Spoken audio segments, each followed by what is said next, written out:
closing, maybe temporarily, but it's not. We've looked at every company that has gone public this week, and they've either priced below the range or at the bottom end of the range. So that's a sign that the supply of new shares, newly issued shares through IPOs, is getting a little big, which means that these companies are going to have to start pricing at the low end of the range if they want to get the deal done, because too much supply, you need to price it cheaply in order to encourage investors to really buy into these shares from the get-go.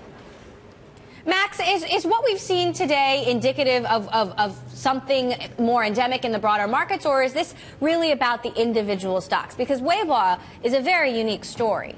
Yeah, so I think Weibo kind of had a big tailwind where they should have had a headwind where they should have had a tailwind here. I think being a risky asset like all new IPOs are, being a Chinese domiciled firm and a China story, and being a tech story was a kind of perfect negative storm for what is a very compelling, very good offering. And I think it's important to see that even if they priced at 17 in a $17 to $19 range, they're right back up to the top of that range today with a slightly smaller offering. I think that's really does speak to Leslie's excellent point that there is a limited demand here, so I don't think you want to overshoot the number of shares you drop on the market.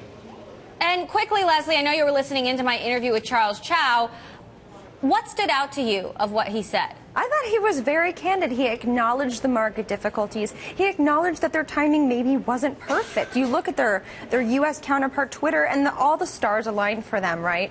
And Charles Chow was very open in saying, yeah, the market kind of sold off, but we got the deal done. We're here. We're a publicly traded company, and, you know, we're looking forward to being one moving forward.